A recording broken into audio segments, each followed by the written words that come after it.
მაგნიუმი ერთ-ერთი მთავარი მინერალია ჩვენი სხეულისთვის და ჩართულია 300-ზე მეტ სხვადასხვა ბიოქიმიურ რეაქციაში. მაგნიუმი გვჭირდება კუნთებისთვის, ნერვებისთვის, გლუკოზის კონტროლისთვის, სისხლის წნევის კონტროლისთვის. დიდი დატვირთვა აქვს მაგნიუმი ჩვენს ორგანიზმში და სოფლიოში ნომერ მეორე დეფიციტური ელექტროლიტია კალიუმის მერე. ანუ კალიუმი და მაგნიუმი ყველაზე დეფიციტური ელექტროლიტებია.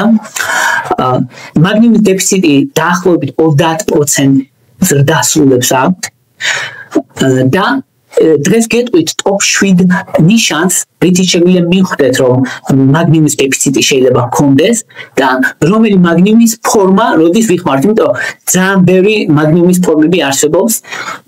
მაგნიუმის ოქსიდი, მაგნიუმის ციტრატი, მაგნიუმის გლიცინატი, ან სხვა ფორმებია და რომელი დროს არის ეფექტური, იმიტომ სხვა დროს გამოიყენება თითოეული მათგანი. პირველი და ყველაზე მთავარი ნიშანი მაგნიუმის დეფიციტის არის ღამე კუნთების სპაზმი. ანუ ღამე კუნთების ძლიერი კრუნჩხვასავით რო აქვს ადამიანს და ფეხის, კანჭის კუნთების სპაზმი რო აქვს ძლიერი, შეიძლება ბარძაკის კუნთის, შეიძლება ფეხის ტერფის კუნთების სპაზმი, მოკლედ ეგ არის ნომერ პირველი ნიშანი მაგნიუმის დეფიციტის და მას ადამიანს მაგნიუმი მიიღებს. ადამიანებსაც აქვს მაგნიუმის დეფიციტი, მათ 60%-ს აქვს ღამე კუნთების სპაზმი. მეორე ყველაზე ხშირი ნიშანი მაგნიუმის დეფიციტის არის დაღლილობა და ენერგიის უქონლობა, ანუ ადამიანი თავს ფნობს სუსტად. მესამე ყველაზე ხშირი ნიშანი არის თითებში, ხელებში, ფეხებში დაბუჟების შეგრძნება. მეოთხე ხშირი ნიშანი არის გულის რითმის დარღვევები. მაგნიუმის დეფიციტმა შეიძლება გამოიწვიოს არითმიები და ანუ როცა ადამიანს არითმია აქვს, ერთ-ერთი პირველი უნდა იფიქროს, რომ მაგნიუმის ბრალი ხო არ არის, მარტივად შეიძლება მოგვარება. კუნთების სისუსტე, ხასიათის ცვლილება, გაღიზიანებულობა, შფოთვა, მსუბუქი დეპრესია, ყველაფერი შეიძლება გამოიწვიოს მაგნიუმის დეფიციტმა. ამიტომ აი ადამიანს თუ სისუსტე აქვს, მსუბუქი დეპრესია და ეს გაღიზიანებულობა, შფოთვა და ესეთ სისუსტე, ესეთ სიმპტომი, ერთ-ერთი პირველი ასევე ფიქრობს მაგნიუმის დეფიციტს. მაგნიუმის დეფიციტი ძალიან ხშირია, რადგან ადვილად იკარგება ორგანიზმის მიერ. ჩვენი ორგანიზმი ადვილად კარგავს მაგნიუმს, ეს არის დიდი პრობლემა რეალურად. განსაკუთრებით თუ ადამიანი იყენებს შაგმენებს, ან უბრალოდ ომეპრაზოლს, ან კიდე სხვა წამლებს, ბევრ წამლს შეუძლია იმოქმედოს მაგნიუმის შეწოვაზე და მაგნიუმის დეფიციტი განვითარდეს ადამიანს. ასევე დიაბეტიანს ხშირად აქვს მაგნიუმის დეფიციტი. რადგან როცა გლუკოზა მაღალია, გლუკოზა გადადის შარდში. შარდში რო გადადის, მიიყოლებს თან წყალს და წყალთან ერთად მიიყოლებს ხოლმე კიდე მაგნიუმს. ამიტომ მაგნიუმის დეფიციტი ხშირია იმ ადამიანებში, ვისაც აქვს დიაბეტი. ასევე ორსულობისას, ან ძუძუთკვებისას, ან ათლეტებს, სპორტსმენებს მაგალითად, მათ აქვს მაგნიუმის დიდი რაოდენობა ჭირდებათ, რადგან ბევრ რეაქციაში მონაწილეობს. განსაკუთრებით კუნთებისთვის აუცილებელია. და ამიტომ მეტი მაგნიუმი ჭირდებათ, მეტ მაგნიუმს მოიხმარეთ. სტრესისას, როცა ადამიანს აქვს სტრესისას მაგნიუმის მოხმარება იზრდება. სტრესისთვის, სტრესული ჰორმონების წარმოქმნისთვის აუცილებელია მაგნიუმი. ასევე სტრესული ჰორმონების დაშლისთვის აუცილებელია მაგნიუმი. ასევე სტრესის დროს მაგნიუმის დაკარგვა შარდის სახით, შარდს გაყვება მაგნიუმი დიდი რაოდენობით და ადამიანი მაგნიუმს კარგავს. მაგნიუმს დიდი რაოდენობით მოიხმარს და დიდი რაოდენობით კარგავს სტრესის დროს. ამიტომ სტრესის დროს მაგნიუმის დეფიციტი ასევე ხშირია. ეხლა ვთქვათ, რომელი მაგნიუმის ფორმა რა დროს გამოიყენება. ერთ-ერთი პირველი მთავარი მიზანი, რისაც იყენებენ მაგნიუმს არის შეკრულობა და გულძმარვა. შეკრულობის და გულძმარვისთვის ნომერ პირველი არის მაგნიუმის ოქსიდი და მაგნიუმის ციტრატი. მაგნიუმის ციტრატი ცოტა უფრო ეფექტურია. მაგრამ მაგნიუმის ოქსიდიც ეფექტურია და თან მაგნიუმის ოქსიდი უფრო ბევრად იაფიღებს. 70%-ზე მაღალი ეფექტურობა აქვს. ამიტომ მაგნიუმის ოქსიდი, ვინაიდან ძალიან იაფია ხოლმე, გამოიყენება შეკრულობის მკურნალობისთვის. როგორ მოქმედებს? მაგნიუმის ოქსიდი მოქმედებს როგორც ოსმოსური ლაქსეტივი, ოსმოსური საბაღარდო, რაც ნიშნავს, ან დალევს ადამიანი, აბის სახით დალევს ადამიანი, ან კაფსულები, წყალს თავისკენ წამოიღებს წყალს და განავალს არბილებს და ადამიანი კუჩი გადის ადვილად. ეგ არის მექანიზმი. დოზა არის 200-400 მილიგრამი დღეში. თუ მაგნიუმის ციტრატს იღებს ადამიანი, ზოგადად საღამოობით, ან როცა უნდა ოღონდ სასურველია ერთ და იგივე დროს. ან მაგნიუმის ოქსიდი 400-დან 800 მილიგრამამდე ორ დოზად გაყოფილი, ვთქვათ, ერთი დილით, ერთი საღამოთი. წყალთან ერთ ჭიქა წყალთან ერთად არის აუცილებელი. შეიძლება საკვებთან ერთად ან საკვების გარშე არ აქვს დიდი მნიშვნელობა, თუმცა საკვებთან ერთად ცოტათი ამცირებს გვერდით ეფექტებს და საკვებთან ერთად ოდნავ უკეთესი შეწოვა აქვს ასევე მაგნიუმის ციტრატს. მაგნიუმის ოქსიდისთვის დიდი მნიშვნელობა არ აქვს საკვებთან ერთად მიიღებ თუ არა. საშუალოდ ამ დროს გამოყენება თუ შეკრულობისთვის გინდათ არის 2 კვირის განმავლობაში. 2 კვირაზე მეტი არ არის ხოლმე სასურველი, ერთი რომ შეიძლება შეჩვევა გამოიწვიოს, მეორე ელექტროლიტური იმბალანსი შეიძლება გამოიწვიოს. ხო, ადამიანს ვისაც თირკმლის პრობლემებია, თირკმლის უკმარისობა აქვს, ან გულის ბლოკადები აქვს, ან გულის არითმია ბლოკები თუ აქვს, არითმის სახეობა ეს გულის ბლოკები, ეგ თუ აქვს, მაშინ მაგნიუმის დამატებით მიღება სასურველი არა, იმიტომ რომ მაგნიუმი შეიძლება დაგროვდეს ორგანიზმში. როცა მაგნიუმის ზოგადი დეფიციტი აქვს ადამიანს და კუნთების სპაზმი, მაშინ მაგნიუმის გლიცინატი და მაგნიუმის ციტრატი არის საუკეთესო ფორმები. მაგნიუმის გლიცინატი არის მიიჩნევა როგორც საუკეთესო, მოკლედ, აი თუ არიცი რომელი მაგნიუმი მიიღო, ან მაგნიუმის გლიცინატი უნდა მიიღო, ან მაგნიუმის ციტრატი უნდა მიიღო, ეგ ორი ვარიანტია ხოლმე, ეგ ორი არის საუკეთესო. მაგნიუმის გლიცინატი ძალიან კარგად შეიწოვება. ეხლა როგორ აქვს შეწოვის ამბავი? შეწოვის ამბავი ცოტა პრობლემა აქვს მაგნიუმით. მაგალითად, მაგნიუმის ოქსიდს 2-3%-იანი შეწოვა ძალიან ცოტა შეიწოვება, მოკლედ რა. მაგნიუმის ციტრატს ახლოდ 20-30%-იანი შეწოვა აქვს. ცოტა მეტი შეიწოვება და უფრო ეფექტურია, ორგანიზმზე ეფექტურად მოქმედებს ქსოვილებში და სისხლში მაგნიუმის დონეს უფრო მეტად წევს. რაც შეეხება მაგნიუმის გლიცინატს თითქმის 70% შეიწოვება, ну, სხვა მონაცემები სხვა ზოგი მეტ საჩვენებს, ზოგი ნაკლებს, მაგრამ საშუალოდ ესე ვთქვათ და ძალიან მაგარი და მაღალი ბიოშეღწევადობა აქვს. რა ძალიან კარგია, იმიტომ რომ ბევრ მაგნიუმს ითვისებს რეალურად ორგანიზმი და საწვისმომნელებელი სისტემის მხრივ ნაკლები გვერდითი ეფექტები აქვს. არ იწვევს ფაღარას, ну, ან ძალიან მინიმალურად იწვევს ფაღარას. დოზები არის ერთი და იგივე მაგნიუმის გლიცინატისთვის და მაგნიუმის ციტრატისთვისაც 200-400 მილიგრამი დღეში ერთ დოზად ან ორ დოზად. უმჯობესია რომ საკვებთან ერთად, საკვები ოდნავ ამჯობესებს შეწოვას და ამცირებს საწვისმომნელებელი სისტემის მხრივ სიმპტომებს. ზოგ ადამიანის შემთხვევაში შეიძლება კუჭი გააღიზიანოს ან რაღაც დისკომფორტი შეუქმნას კუჭის მიდამოში ხდება. და ვისაც მგრძნობიარე საწვისმომნელებელი სისტემა აქვს. მესამე მნიშვნელოვანი მაგნიუმის გამოყენება არის ამ პირველი ვთქვით რომ იყო შეკრულობა, მეორე იყო ზოგადად როცა მაგნიუმის დეფიციტი აქვს და კუნთების სპაზმი აქვს. მესამე მაგნიუმის გამოყენება არის შაკიკის პრევენცია. შაკიკის პრევენციისთვის გამოიყენება მაგნიუმის ციტრატი და მაგნიუმის გლიცინატი. კვლევების უმეტესობა შაკიკის შემთხვევაში ჩატარებულია მაგნიუმის ციტრატზე, ამიტომ ციტრას ენჭება ხოლმე უხვედი მნიშვნელობა, თუმცა მაგნიუმის გლიცინატსაც იგივე ეფექტი აქვს რეალურად. ეხლა რას აკეთებენ და რამდენად ეფექტურია მაგნიუმი შაკიკის დროს? ნერვების დამატებით აგზნებადობას, გადაჭარბებულ აგზნებადობას ამცირებს, რაც ძალიან მნიშვნელოვანია შაკიკის დროს, სტრესის დროს, ჰორმონებისას, დეჰიდრატაციისას, პროვოცირდება თავის ტვინი, გადამეტებული რეაქცია აქვს თავის ტვინს და ამიტომ ემართება ადამიანს თავის ტკივილი.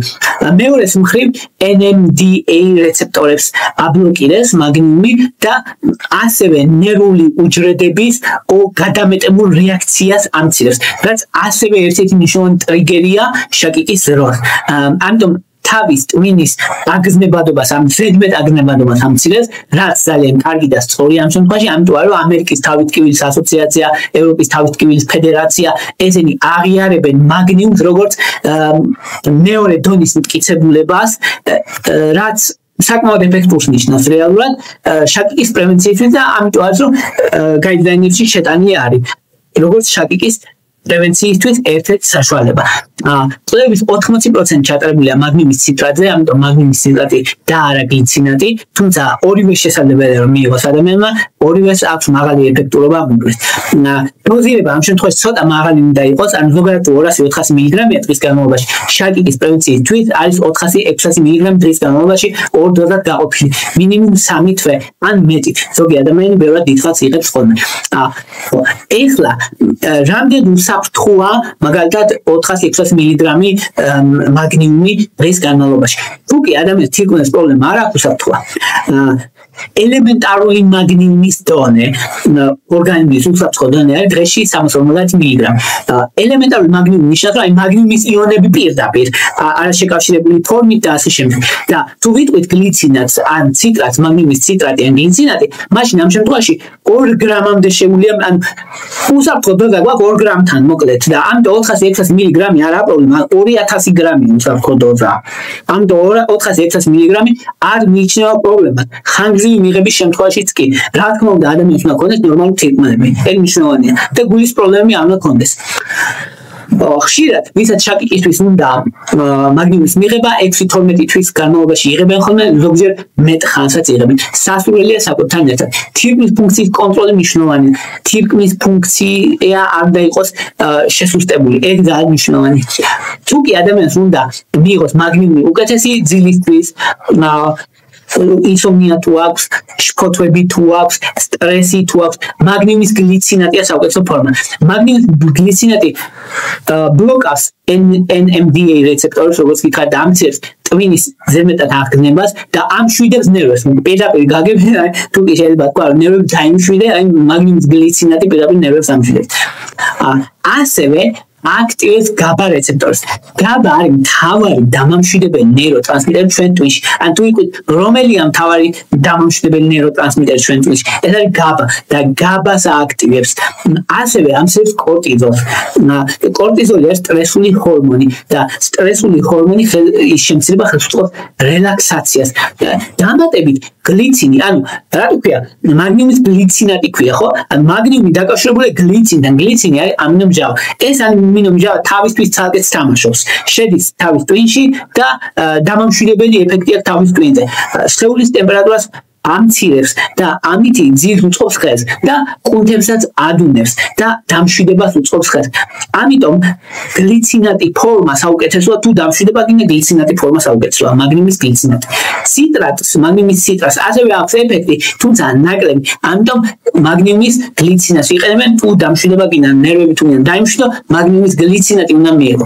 200-400 მილიგრამი ციტრატი ან გლიცინატი 30 ან 60 წუთით ადრე ძილამდე, მაგრამ თუ ადამიანს სტრესი შემცირებისთვის უნდა, მაშინ უნდა გაყოს დილსაუბრს, ეს უნდა მიიღოს. შემდეგი ფუნქცია მაგნიუმის არის მეხსიერების გაუმჯობესება. თუ მეხსიერების გაუმჯობესებისთვის გინდა, მაგნეზიუმის თრეონატი არის საუკეთესო ფორმა.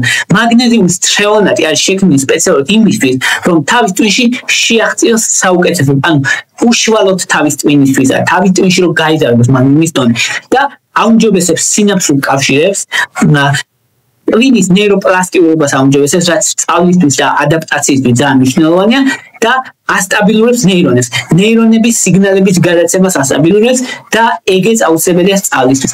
სხვა ფორმები, გლიცინატი, ციტრატი, ოქსიდი და ასე შემდეგ არ არის მეხსიერების გაუმჯობესებისთვის. მარტო L-თრეონატი არის ეფექტური და ისიც მაღალი დოზებით 1.5 გრამი. თუ ამბობთ იქ რომ 200-400 მილიგრამი, აქ 1.5 გრამი ან 2 გრამი დღის განმავლობაში. ვისთვის ესენი არის ადამიანებსაც ალცჰაიმერი ემართება, ანუ ალცჰაიმერის საწყის სტადია რო აქვს და მეხსიერების გაუარესება რო აქვს, ღებულობენ L-თრეონატს 2-3 დოზა გაყოფილი 12-16 თვის განმავლობაში, იმით რომ ეფექტი ქონდეს. ზოგჯერ მიიღება ხანგრძლივად, თუმცა დროთა განმავლობაში მე პლატო ეფექტი აქვს, ანუ არ უმჯობესდება რეალურად ეფექტი. და მაგინც აქვს სხვა ნიშნულოვანი უპირატესობებიც და სხვა ეფექტებიც აქვს ორგანიზმზე, მაგალითად სისხლის წევას ამცირებს 2-4 მილიმეტრი ვერცხლის წყლის სვეტით, ვისაც აქვს ჰიპერტენზია იმ ადამიანებში. ანუ სისხლის წევის შემამცირებელია. ძალიან დიდი, ძალიან მაგარი რამეა. ის გრძნობელობას აუმჯობესებს, ვისაც დიაბეტი აქვს, ვისაც ინსულინ რეზისტენტობა აქვს. 25% ვისაც აქვს დიაბეტი ტიპი 2, აქვს მაგნიუმის დეფიციტი. ანუ ყოველ მეოთხეს ვისაც აქვს დიაბეტი, მაგნიუმის დეფიციტი აქვს ასევე. აი უზარმაზარი სეგმენტია რომ წარმოვიდგინოთ. და მაგნიუმის დეფიციტი დაკავშირებულია გლუკოზის კონტროლის მოსვლასთან. მაგნიუმი აუცილებელია გულის რითმისთვის და როცა მაგნიუმის დაბალი დონე იწვევს არითმიას. მაგნიუმი ამცირებს პრემენსტრუალურ სინდრომს. ქალებს რომ აქვს პრემენსტრუალური სინდრომი, შებერილობა, ხასიათის ცვლილება, მკერდში ტკივილი შეგდება 30% ეხმარება რეალურად მნიშვნელოვნად. და ათლეტებს კიდევ ვისაც რომლებიც ვარჯიშობენ ოფისის სახითაც კარგავენ მაგნიუმს და თუმცა აღდგენა ჭირდება მათთვისაც მაგნიუმი არის მნიშვნელოვანი. ასეთ შემთხვევაში მაგნიუმის გლიცინატი ან ციტრატი ორივე შესაძლებელია და როცა არიცი რა რომელი უნდა აირჩიო მაგნიუმის გლიცინატი ირჩევ. ეგ არის go-to-ს რო ეძახიან პირდაპირ საერთოდ წახვი რაც უნდა აირჩიო ეგ არის მაგნიუმის გლიცინატი. მეორე არის გვარიცი რა უნდა გააკეთო მაგნიუმის ციტრატი. ხო ახლა კიდევ ერთი მომენტია თირკმლის ფუნქცია უნდა აკონტროლოს ვინც მაგნიუმს იღებს იმ ადამიანმა ეს მნიშვნელოვანია და მეორე მნიშვნელოვანია რომ ფარისები ჯირკვლის ჰორმონებს თუ იღებს ადამიანი მაგალითად L-თიროქსინს თუ იღებს ადამიანი შეიძლება მაგნიუმმა მის შეწყვეტას ხელი შეუშალოს. ამიტომ მაგნიუმის სხვა წამლებთან უნდა მოაშოროთ 2 საათი მაინც 2-დან 4 საათამდე ან სხვა წამებთან ერთად უნდა მიიღოთ მოკლედ, იმიტომ რომ ანტიბიოტიკების შეწყვეტას შეიძლება ხელი შეუშალოს. თირკმლის ფუნქციები აუცილებლად უნდა აკონტროლოს, ეს ძალიან მნიშვნელოვანია. რადგან თუ თირკმელი არასტაბილურია, თირკმელმა შეიძლება ვერ გაფიცროს მაგნიუმი, დააგროვოს ორგანიზმში და გამოიწვიოს ამონკუნთების სისუსტე, სისხლის წნევის დაქვეითება, გულის ბლოკები და ზოგჯერ კომა. აი ეს იყო თქواس მინდა მაგნიუმზე. თუ მოგწონთ ჩემი ვიდეოები, გინდათ არხის მხარდაჭერა და გინდათ დონაციები, მაშინ მითითებული მაქვს აღწერაში ანგარიშის ნომრები, ვისაც გინდათ ჩემთან პირადი კონტაქტი პლუს დონაცია ამისთვის პატრეონის მითითებული მაქვს ლინკი აღწერაში, ვიდეოს აღწერაში გინდათ იხილოთ და იქ მაქვს მითითებული გადახვიდეთ პატრეონზე. თუ უბრალოდ გინდათ არხის მხარდაჭერა, დალაიქეთ, გამოწერეთ, ან გააშიარეთ, ან დაკომენტარეთ. ნებისმიერი აქტივობა, თქვენი ნებისმიერი აქტივობა მნიშვნელოვანია. კიდევ ერთხელ ყველა თქვენთაგანს ვინც დონაციებს აკეთებთ, ან უბრალოდ ალაიქებთ, ან უბრალოდ კომენტარს წერთ, ძალიან დიდ მადლობას გიხდით. ძალიან დასაფასებელია ჩემთვის ეს თქვენი მოქმედება და მიხარია რომ გაინტერესებთ ჩემი ადრესი. მიხარია რომ გაინტერესებთ ჩემი არხი და მიხარია რომ გაინტერესებთ და ხარს უჭერს ჩემს არხს. მადლობა.